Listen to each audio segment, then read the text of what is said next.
Hey YouTube, today what I'd like to do is I'd like to show you a new radio that I put into my Jeep Unlimited Wrangler. I got kind of tired of the old stock radio, which you can see right here. This is the old stock radio that came with it, which wasn't terrible, but these Jeep Wranglers are not known for having great visibility to the rear, and so one of the big things that I wanted to put in the Jeep was a rear view camera. And in order to do that, I had to replace my stock radio with a Raxiom navigation radio from ExtremeTerrain.com. The Raxiom navigation radio is very similar to the Rosin PRCR1210-US radio. So if you're looking for a point of comparison, you can compare it to that radio. Today, I'm going to show you a couple of the features of the radio that I liked, and a couple of things that I didn't care for so much. Overall, I'm very pleased with this radio. It was not ridiculously expensive. The retail price on this is $850, and that includes the radio as well as the backup camera and all the wiring that you need to be able to hook it into your Jeep Wrangler. Now, let me show you some of the features of this radio. Here, this is the home screen. About the only real complaint that I have about this radio is this really tiny little number up here. That's the time. So if you need glasses, it's kind of hard to track the time on your radio. But that's really about the only major complaint that I have about it. Even that's not a very major complaint. But as I said, this is the home screen for the radio.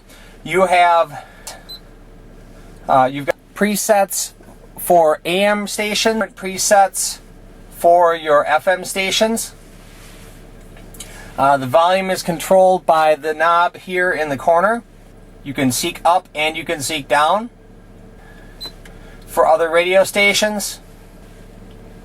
As you move along the bottom here, these are what they call tabs. These are user changeable. The next one over is disc. And when I hit disc, what it will do now is it will load the disc that I have that's loaded into the radio. And it will give me an error message, which was kind of confusing to me at first, but until you actually pull up on your parking brake, you cannot see video. Now you can see video. When I release the parking brake, I get the message again, because they don't want you watching videos while you're actually driving. Now, in order to load the videos, you press the load button, and then up in here, you can see there's a slot for either DVDs or CDs, and there's also a slot for an SD card, which you can load music or whatever else you would like to play, but you can play directly off of that SD card in addition to loading and playing off of CDs or DVDs. Press the load button again, and the screen goes back into place. This actually comes with the camera, and this tab here allows you to manually trigger the camera. So right now it's still fairly early in the morning. The camera in back has very, very good light gathering. The way that I mounted the camera, and I'll show this to you a little bit later, is Extreme Terrain has a bracket that allows you to mount this camera right up behind your spare tire, which is kind of convenient. So to get back out of the screen, hit the button again. It brings up the tabs, and now I can go back to AM, FM, disc, whatever I would like. I have an audio tab down here. This allows me to adjust all of my various buttons: equalizer, speaker, sub out, and then volume. Let's go back to radio. Moving across, the A2DP tab is what I use to interact with my phone. So if I press this button, it will allow me to play whatever I have playing on my phone, whether that's music, whether that's audiobooks. I play audiobooks on the road a lot, so this connects with my phone via Bluetooth, and this A2DP allows me to actually go ahead and just play off of my phone. The SD button, now I'm playing materials right off of the SD card that I showed you a little bit earlier. Take a second, it will load, and it's got different, all of the different music that I have on the card that I've installed. One thing that I find I use on a regular basis is the hands-free phone. Very, very handy. I like the way that it's laid out. I can access my call logs. Go back here. I can access my favorites. I can access the contacts in my phone. I can adjust the settings here. I can call. I can end my calls. I can switch back and forth. If I want to actually talk through the speaker system on the car, or if I want to turn off the Bluetooth and I want to switch to just speaking off the phone for a little privacy, I can do that. I can dial numbers from right here. So it's a very complete phone app, and I like it. It's really, really added to my ability to use my cell phone safely while I'm driving. There's also a place here that I can pull up, and I've got a plug-in directly via USB from whatever USB input I've got. I've got an audio jack here. So the only thing I really haven't covered yet is the navigation. So let's do that now. But in order to do that, we're going to go for a little bit of a drive. When I switch into reverse, now I've got the camera looking at how I back up.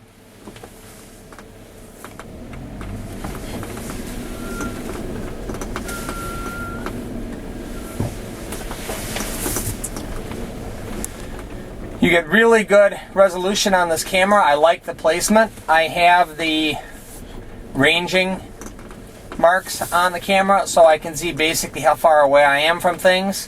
When I get to the red, I'm pretty much right on top of things, but that gives me good information so that I don't have to worry about hitting somebody behind me. Put it back into drive. Now that I've got a few more roads, what I'd like to do is I'd like to show you the navigation system. So I'm going to press the navigation button, and I want to go to, say, the fire department. I'm going to say find. I'm going to go to my favorites, Mequon Fire Department. Notice I am parked right now, so I'm not operating this while I am attempting to drive. It shows me where the Mequon Fire Department is, and I'm going to say go. It gives me some information on the route, and that's the route I want to take, so I'm going to hit go. And off we go.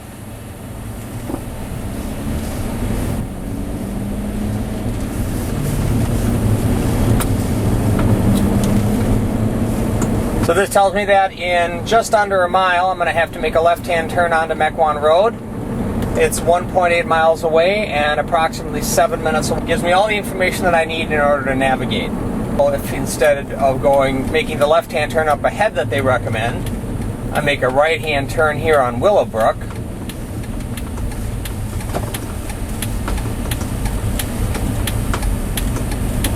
Don't know why I would do that, but if I did, calculating route. Now it will automatically reroute me. Take the next left.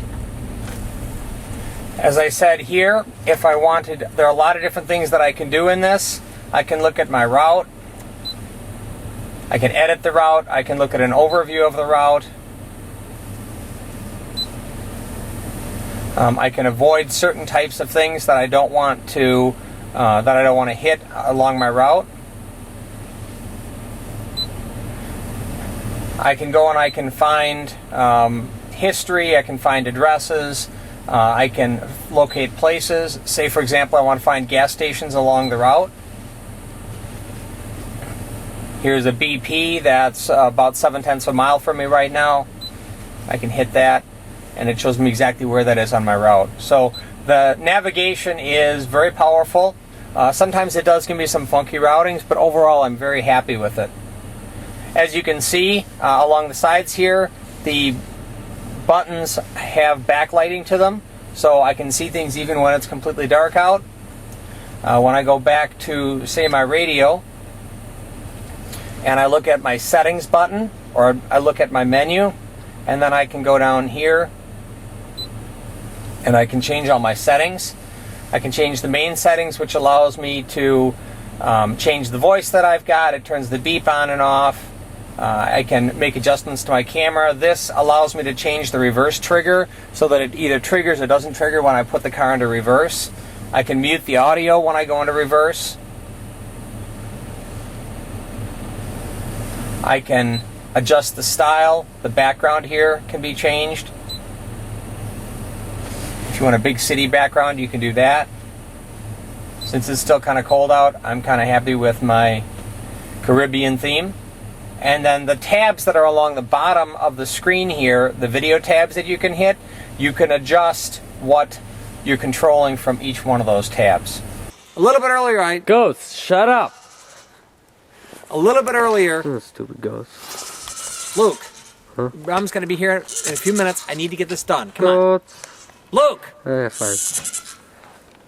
A little bit earlier, I told you that I would show you where I mounted my backup camera. Sorry for the really loud goats. It's getting towards dinner time. Shut up, goats! But Extreme Terrain has a backup camera mounting bracket, and what this does is this fits in behind the spare tire.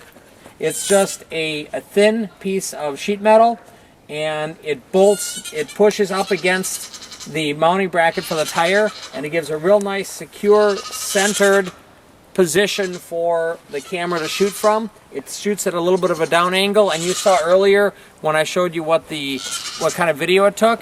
It's a great way to do it. I'll do another video where I show you how I ran the wire all the way up front, but essentially what I've done was I used the mounting bracket, I ran in through the vents on the back door, and then I ran across and then down the side of the Jeep and then up into the radio. So that's how I mounted my backup camera.